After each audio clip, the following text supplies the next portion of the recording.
Assalamualaikum dulur salembur baraya salam dunya tepang deui sareng tata dan nemi harja anu baris ngadugikeun dongeng Sunda judulna Eulis Titi bagian ka-16 karya S. Sukandar.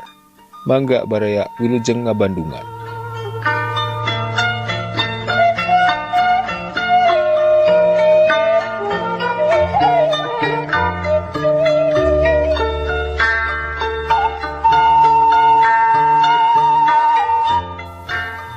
Jatinegara turun. Kondektur ngabejaan rek turun di Jatinegara. Eulis Titi anu haritanya rande satengah leleyepan ngararasakeun katunduh jeung kabingung hatena. Harita ngorejat bari gigisik, terus lengak-lengo kana jendela kereta api. Nya bae geus nepi ka Jatinegara. Geus nepi ka Jatinegara geuning ieu teh. Deuk ka saha aing ka dieu teh? Mangkaning teu boga baraya. Aya cenah baraya teh mah saderek lair mama. Tapi di mananya da teu nyaho. Lengo di Eulis Titi kana jandela, breh kabireungeuh nu daragang kadaharan paudag-udag ranyong natawarkeun daganganana. Aya nu nanggeui sirop, jeruk, ketan, sangu, endog, gorengan. Wah, kadaharan sagala aya. Diasong-asong beri raeng gandeng teu pugodengekeunana. Breh di Eulis Titi mireungeuh jelema-jelema lalaki awewe anu rempo ditarungtun ku nu rada jagjag atawa anu kakarayapan bari ngulang-ulang iteukna anu baramaen ka cidalobana mani teu sidikna pagaliwota bari nalamprakeun dampa leungeuna. Pasihan jami nu tanpa daksa. Lenyap Eulis Titi ngalenyap mireungeuh anu namprakeun leungeun teh si horeng awewe ngora. Pakaianna kucel rarabet leungeunna borok oge panonna nu sabelah mah geus bodas hideungna. Atuh nu sabelah deui kawasan nu geus lamur. Kumaha lamun seug aing kitu? Palias teuing. Najan sakumaha ripuhna sangsarana oge kajenteng mahan maneh batan ngajalankeun pagawean baramaen. Eulis Titi ngaberi gidig, hatena lelenyapan lantaran geurentes hatena jeung geurentes batina sasat pasalia. Manehna teu percaya ka dirina nahanya moal ngalaman saperti kitu. Rieg kereta api direm, reg eureun di stasiun Jatinegara. Nempo batur-batur tarurun teh, Eulis Titi mah masih keneh diuk nyarande. Hatena beuki bingung, kudu turun di mana jeung reka mana deui. Da puguh eueuh jugjugeun. Apan tadi oge inditna ti Bandung teh, lain ngahajare ka Jakarta. Tapi istuning nyingkahan si Abdul jeung si Uhe oge kosasih anu raribut marebutkeun manehanana. Sabot hulang-hulang kereta api geus geleser maju deui. Lenyap deui hate Eulis Titi ngalenyap. Malah ayeuna mah beuki ratug. Dumeh manehna ngarasa teu yakin baris pinanggih jeung kasalametan nilik galagatna mah. Pek manehna rumpuk rampak kana saku kutang. Duit bekal masih keneh aya sesa tadi barang dahar jajan dina kereta api. Ras deui manehna kalembur. Seblak hatena inget ka juragan sastra ramana. Breh gambaran ramana keur ngarumpuyuk basa ditinggalkeun kabur. Breh katempo den Juhana meunang dangdan rek dikawinkeun jeung manehna masih keneh diuk di kamar panganten lalaki. Terus bruh breh kajeueung ku panon batin teu beda lalajo bioskop gonta-ganti palakuna. Tapi kabeh oge ngan saukur jadi sawangan henteu matak narik perhatianana. Kolebat rupa Sudrajat ngolebat dina juru panon. Seblak. Eulis Titi ngadadak ngadeg-deg awakna ting puriding. Kajeueung Sudrajat keur neuteup ka dirina. Berbait cipanon maseuhan pipina. Karasa sote dumeh haneut nyaklakan kana irungna. Duh Kang Acat, ka mana atuh? Mana tega-tega teuing ka Eulis. Eulis nepi ka ngantunkeun mama, narah dikawinkeun ka Kang Juju lantaran urang geus paheut janji rek silih belaan. Tapi geuning ayeuna bet kieu jadina. Buah urang moal bisa patepang deui. Duh Gusti, abdi kumaha aya di lembur batur. Ku siwel Eulis Titi nyokot sapu tangan terus nyusutan si panon anu terus ngucur maseuhan pipina. Ras manehna inget kana teteundenan dina saku kutangna. Kop hiji bungkusan dicokot, breh teu dibuka. Si horeng bungkusan kembang eros nu jadi lambang kacintaanana Sudrajat anu cenah wani nguyup getih sarta ieu kembang eros beureum teh minang kaciriwan cina. Tapi buktina sakitu dirina dipaksa rek dikawinkeun ka Den Juhana, Sudrajat kalah kalunta taya pisan kabelaanana. Duh, Kang Ajat. Beos, turun, turun. Kondektur ngabejaan ka para panumpang anu rek turun. Atuh burudul bae jelema-jelema teh tarurun bari gap-gap kana bawaanana di lawang pesedek-sedek. Ari eulis titimah masih keneh nyarande kana jurupang diukan bari nyekal bungkusan pakaianana. Sanggeus rada lowong jung manehna nangtung bari memeres pakaianana anu karusut baraseuh ku kesang sedang buukna kusut awut-awutan. Bari nuturkeun batur anu tarurun ti heula eulis titipal hak polohok dumeh ka karanyaho yen kota Jakarta mangkaning dina kaayaan henteu wajar. Kawan tulunta istuning sakaparan para nuturkeun indung suku teh sanyana. Barang keluar ti peron, bari jeung hate bingung baluwang kudu kamananya indit, tong borobaraya, teu boga kawauhan acan. Atuh lempangna oge bari palahak polohok, hookeun ngilikan karamean kota Jakarta, anu pinuh ku jelema pagaliwota jeung kendaraan balawiri. Lain nambahan atoh kan hatena, malah sabalikna, eulis titi ngarasa kacida sedih perihna, hatena ngarakacak rusras loba kainget. Suku mah tetep mawa lempang, tapi panon luak liek teu puguh anu ditenjona, da puguh bariekeun. Kitu deui pikiranna oge ngalayang ngaran cabang, dan memang teu puguh anu dipikiran. Hei, hati-hati gelandangan, mati nanti kamu. Ceuk tina mobil sedan bari ngagilekeun mobilna. Bis bae nabrak eulis titi. Hei, awas lu modar nanti jalan kayak di rumah sendiri aja. Minggir! Tukang beca nuker ngaboseh ti bebergeg ngagorowok bari ngagiwarkeun setangna. Kawan tu berateun narik sabun satumpukan. Eulis mepet ka sisi bari rungah ringeuh sieun kadupak ku mobil ku beca. Bari hatena dagdig teu puguh. Ngarasa kaget dumeh tadi aya nu nyebutkeun kamu gelandangan jeung lu modar. Nah geuning di kota gede mah kitu jelema teh geralak. Teu cara di lembur asa tara manggih kecap anu sarugal barengal kitu teh. Ceuk geuntes hatena bari leos de leumpang. Ngada aing maleun galandangan. Na ieu kitu papakean aing siga kieu atawa kumaha. Sabot lempang bari ngalamun dumeh pikiranna keur teu pararuguh. Na anak geduk teh pateunggar jeung hiji awewe tukang pecel anu keur ngabengkot ngagandong daganganana. Apa lu nggak lihat? Hampir dagangan ayah jatuh dasar. Mate kemane-mane, lihat aja laki gue. Tukang pecel morongos, tapi eulis titimah ngabeng dios bae hatena beuki ngerasa sedih perih. Ari rasku nasibna, anu tadi mah basa indi teu soreang teu mantra-mantra bakal ka sorang loba nu ngahina kitu. Kesang mah geus paboloko tina panon-panon, baju jibrug, hawa karasana panas beungeut asa direrab. Eulis titi ngarasa kaduhung make lunta ka Jakarta. Tapi ari ras deui ku kaayaan di lemburna, hatena gilig kajeun teuing paeh batan kudu daek dikawinkeun ka jelema anu teu dipisuka. Harita panon poe geus rek nutug asup ka jero laut. Eulis titi tetep nikreuh leumpang sakaparan-paran nuturkeun indung suku. Tapi ari kulibek-kulibek teh jog-anjog bet ka stasiun deui. Urut tadi manehna turun tina kareta api. Linglung ye, geuning bet datang ka dieu deui.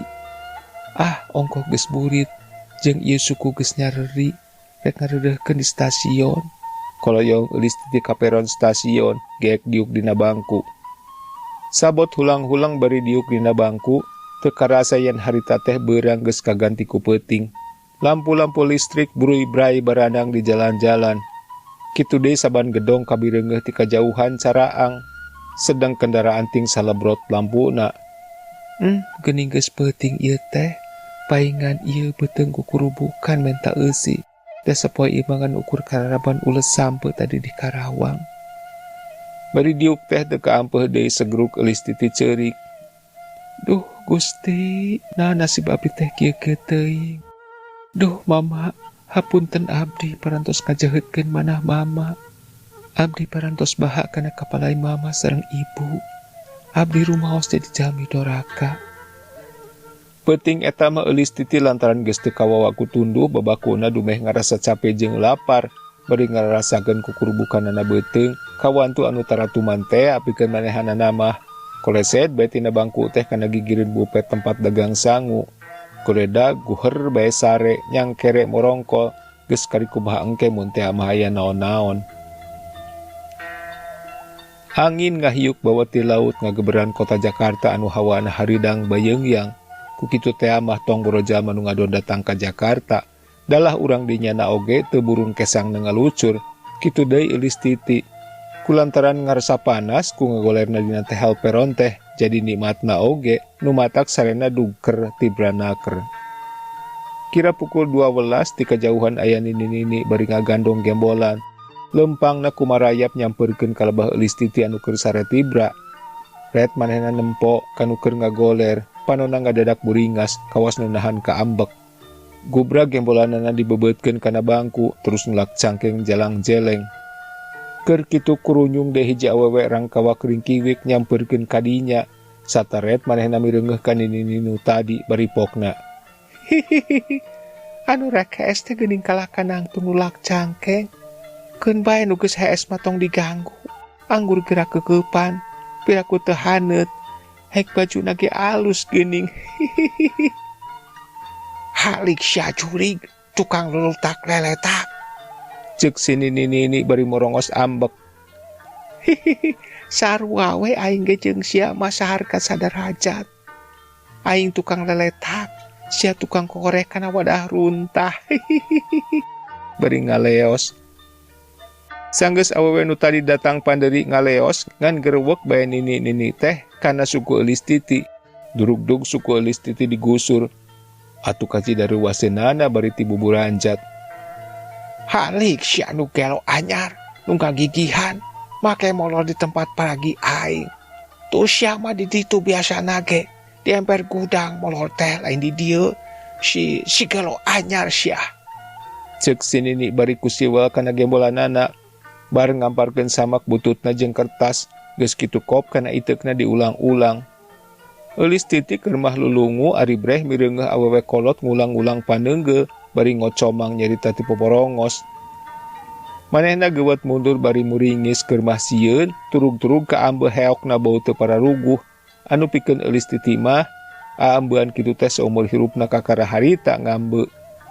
Naon ieu jojol ngambek anu keur ngeunah-ngeunah sare. Eulis titi nyarita kagetna tacan leungit. Nyangeunah deuleu molor di tempat aing mah. Tara kaanginan tara kaliliwatan. Ari ayeuna ku sia diandihnya. Dasar nu gelo anyar. Biasana ge bangsa sia mah tuh dina gerbong.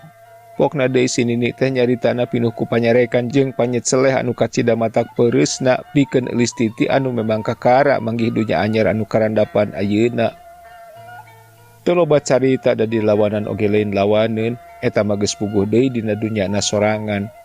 Leos bae eulis titi indi ti dinya, hatena ngarasa kacida nyeri peurih sedihna. Ari ras kulalampahanana sorangan, anu satungtung buuk oge henteu nyangka bakal ngalaman hiji kejadian saperti kitu. Komo barang ngadengeyeun manehna disebut-sebut nu gelo anyar mah ku nini tea. Hatena mani karasa nyereset awakna nyiak sisiakan sabulu-bulu carengkat ngadak-ngadak kukurayeun. Nah bener aing teh kawas nu gelo. Keurentesna eulis titi anu henteu kedal. Nah nya kitu aing teh gelo. Eulis titi reet ka sinini, reet deui ka dirina bari ngusap-ngusap beungeutna. Koloyong eulis titi lempang maksudna mah rek indit ninggalkeun peron. Tapi ngadadak suku ngarampeol, puguh leuleus lantaran nyareri urut tadi beurang lelempangan. Atungan brek bae eulis titi andeprok diuk nukangan sinini anu rek sare. Teu karasa deui cipanon teu kaampeuh nyurungkuy bijil ngalembereh kana pipi. Angin janari beuki ngagelebug nebak awak eulis titi anu keur nyuuh bari inghak-inghakan cerik leutik ngan pikeun sadirieun dataya nu ngadengekeun iwati kiricitna beunceuh dina sela-sela bangku. Sedang sinini mah ngarengkol nonggong sare na tibranaker. Nu kadenge teh ngan kerekna bae mani gegelegeran sesegor. Korejat eulis titi ngorejat tuluy cengkat dumeh kagereuwahkeun ku tukang kuli panggul anu marawa barang panumpang kareta api. Jung nangtung kalawan teu loba codeka eulis titi ngabeng beos kaluar ti peron stasiun beos. Maksudna marek nyoba nasib, sugan bae di gedongan aya nu butuheun ku babu tukang nyeuseuh atawa ku kumbah. Atawa pagawean naon bae anu sakira katanagaan jeung teu matak ngorbankeun kahormatan dirina. Kawan tuan cisubuh keneh jelema-jelema tacan pati loba anu lalar liwat. Eulis titi lempangna jongjon kakulonkeun, tapi memang henteu puguh nu dijugjug. Ieu mah istuning nuturkeun karep indung suku teh saanyana. Susuganan aya milik, heg aya nu butuh ku tanagaana, babakuna mah pikeun neangan dangka supaya aya di Jakarta teh ulah nepi ka Katalangsara. Ari ku digawe masugan piraku deui. Nepi ka hiji pengkolan katembong aya tukang cikopi keur diriung-riung ku barudak ngora anu keur ngarinum bariting kelepus arudud keretek. Koloyong gek eulis titi diuk dina bangku kalawan terundag-randeg heula. Lantaran kasurung ku beuting anu kukurbukan menta eusi.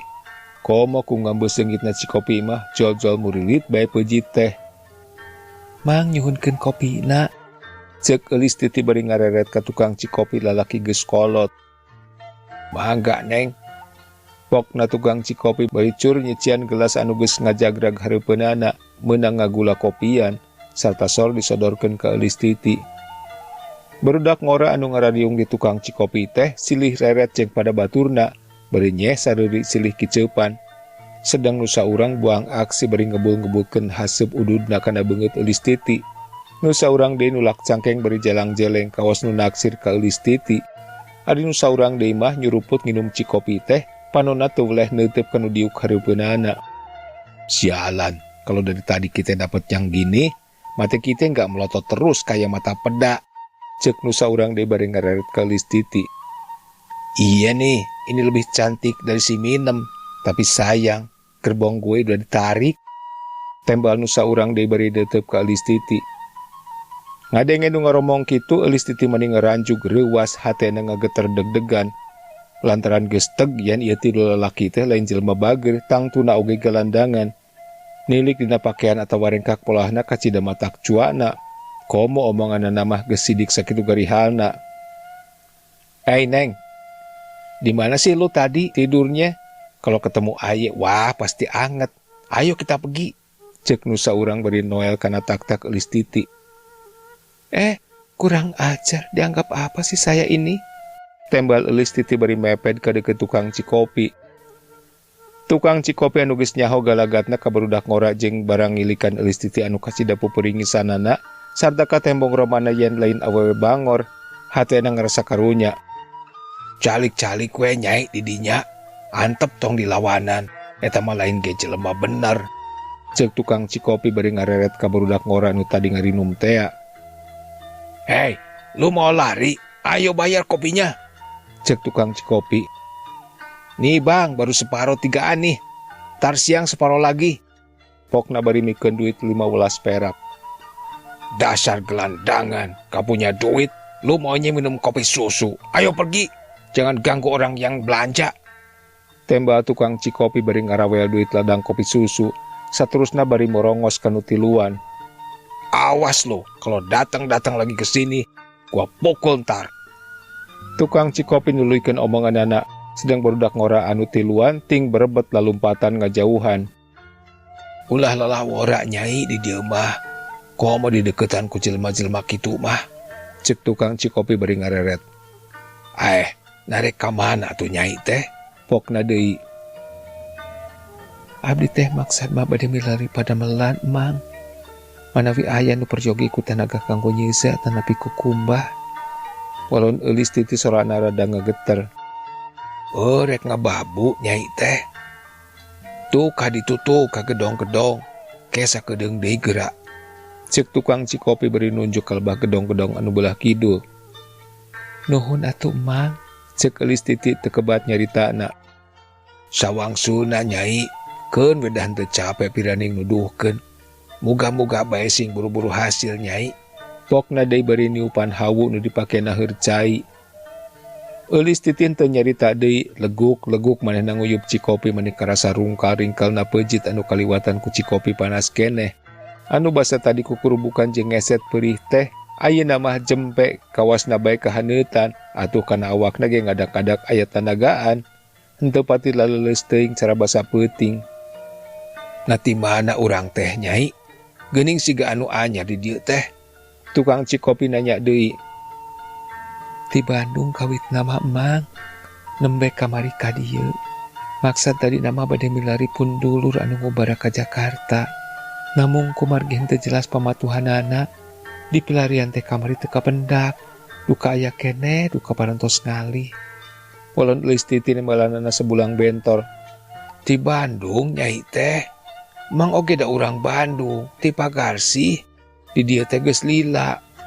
Asalna mah kitu bae kula-kuli, ngan geus bosen. Ayeuna mah kieu dagang cikopi. Malah di ditu di kampung anu dicicingan ku emang, loba urang Bandung teh nyai. Bisi kapeutingan susah keur sare mah, tanyakeun we Mang Satma. Di mana kitu bumi Mang teh? Eulis titi nanya. Di Asem Reges atawa Taman Sari ayeuna mah nyai.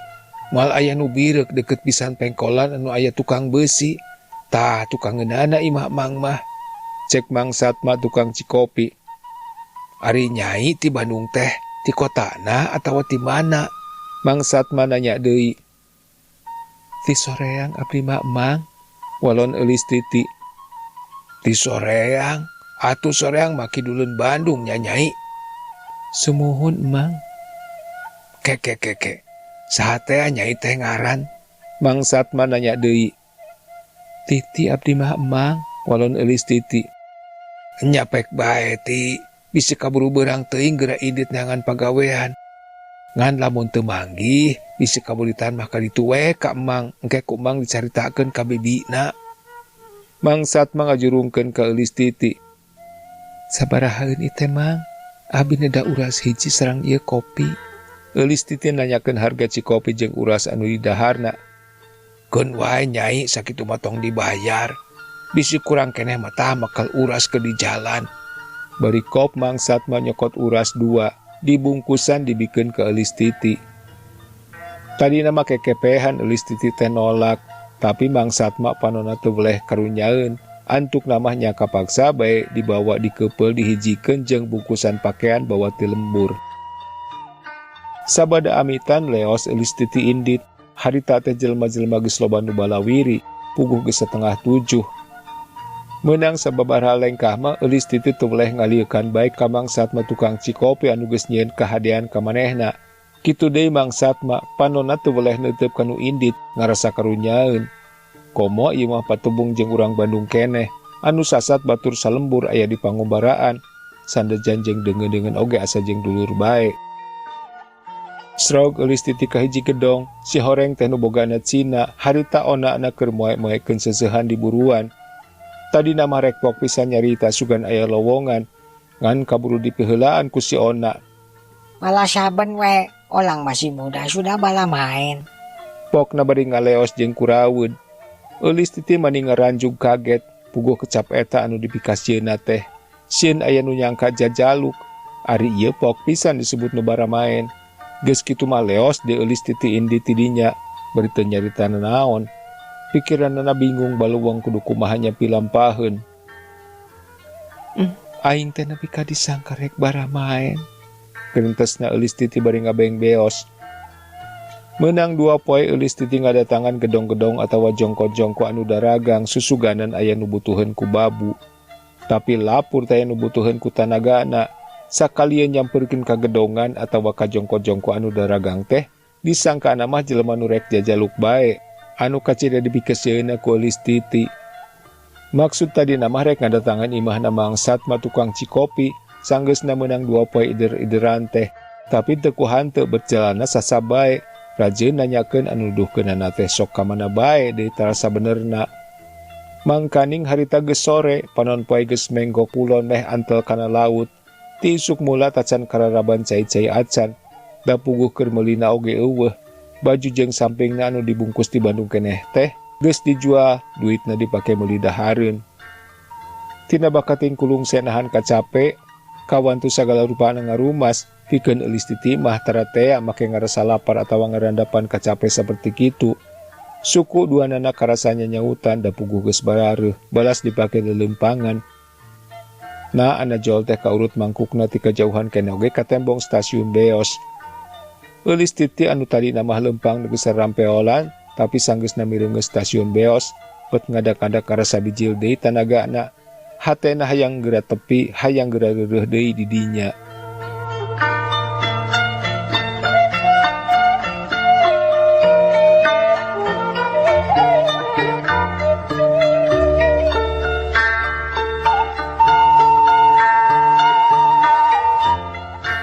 Cak beraya duwi ka dieu heula dongeng Sunda anu judulna Eulis Titi bagian ka-16 karya S. Sukandar.